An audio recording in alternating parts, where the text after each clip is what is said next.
یہ بڑے مہربان لوگ ہیں، انہوں نے ہمارے اوپر رحم کیا، ہمارے ساتھ اچھا سلوک کیا۔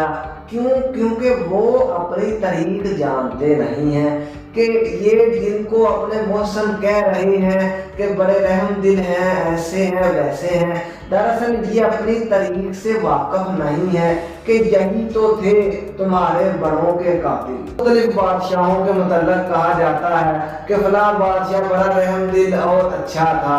جو انسان پہلے نمبر پہ تو جب یہ بادشاہ کسی جگہ پہ قبضہ کرتے تو وہاں کے مقامی لوگوں کا قتل عام کرتے، اور جو وہاں پہ پہلے حکومت ہوتی کم سے کم ان کو تو یہ لازمی قتل کرتے ہی تھے نا۔ جو وہاں پہ پہلے سلطنت تھی، جو حکومت وہاں پہ پہلے بیٹھی ہو، پہلے اس کو تو قتل کرتے تھے، پہلی سلطنت کو ختم کر کے ہی دوسری سلطنت بنتی تھی۔ تو جو قتل عام کر کے اپنے اقتدار کے لیے آگے بیٹھا ہے وہ کیا رحم دل ہوگا؟ اور پھر جب ان کی حکومتیں چلتی ہیں، جو سلطنتیں بنتی ہیں، جب جو حاصل کرتا ہے اس سلطنت کو، چلے وہ بندہ تو حکومت کرتا ہی ہے، جب وہ فوت ہوتا ہے یا فوت کیا جاتا ہے، جب اس کی اولادیں ہوتی ہیں، تو اکثر اوقات جب ہم ہسٹری پڑھتے ہیں تو ہمیں پتہ چلتا ہے کہ بعض اوقات بیٹا ہی باپ کو قتل کر دیتا ہے اس کے تخت کی خاطر، تو بعض اوقات بھائی بھائی کو قتل کر دیتا ہے تخت کی خاطر، تو کہیں پہ بھتیجا چچا کو قتل کر دیتا ہے تخت کی خاطر۔ تو جو اپنے باپ تک کو قتل کر سکتے ہیں تخت کے لیے، وہ عوام پہ مہربان کیسے ہوئے؟ ہسٹری آف برصغیر کی آج 5ویں قسط میں ہم 1206 عیسوی سے 1290 عیسوی تک کے دور کے بارے میں جانیں گے۔ 1206 عیسوی کے بعد یہاں پہ خاندان غلامہ کی حکومت تھی۔ خاندان غلامہ میں آپ کو یہ تھوڑا بتا دوں کہ یہ ہے کیا۔ شہاب الدین غوری کی یہاں حکومت تھی، سلطنت غوری سلطنت تھی۔ جب غوری سلطنت ختم ہوئی تو شہاب الدین کی اپنی کوئی اولاد نہیں تھی، اس نے ایک غلام خریدا ہوا تھا جو اسے پوری سلطنت میں سب سے زیادہ عزیز بھی تھا اور جس پہ یہ سب سے زیادہ بھروسہ کرتا تھا۔ اس غلام کا نام تھا قطب الدین ایبک۔ قطب الدین ایبک خاندان غلامہ کا پہلا حکمران بنا۔ جب شہاب الدین غوری مرتا ہے تو اس کے بعد قطب الدین ایبک اس کا غلام تخت نشین ہوتا ہے، تو اسی کے ساتھ غوری سلطنت ختم ہوئی اور خاندان غلامہ کا دور شروع ہوا۔ خاندان غلامہ میں 9 بادشاہ اور 1 ملکہ رہی اور خاندان غلامہ 84 سالوں تک برصغیر پاک و ہند پہ حکومت کرتا رہا۔ قطب الدین ایبک خاندان غلامہ کے پہلے حکمران تھے۔ یہ سلطان قطب الدین ایبک نے اپنی حکومت کو قائم رکھنے کے لیے وہاں پہ مختلف سرداروں کو اپنے ساتھ ملایا اور ان کے ساتھ کسی بھی طریقے سے اپنے اچھے تعلقات بنا کے رکھے، اور اس نے ایک سردار سے اپنی بیٹی کی شادی بھی کی۔ قطب الدین ایبک کو فن تعمیر سے بڑا لگاؤ تھا، اس نے بہت ساری مسجدیں اور عمارات بنوائی، ان میں سے ایک اس نے قطب مینار بھی بنوایا۔ قطب مینار کی اونچائی 74 میٹر ہے جو انڈیا میں آج بھی موجود ہے۔ یہ قطب الدین ایبک کی مناسبت سے ہی اس کا نام قطب مینار رکھا گیا ہے۔ قطب الدین ایبک نے بھی ایک غلام خریدا ہوا تھا۔ قطب الدین ایبک کے اس غلام کا نام تھا التتمش۔ قطب الدین ایبک لاہور میں پولو کھیلتے ہوئے گھوڑے سے گر کے شہید ہو گئے، فوت ہو گئے۔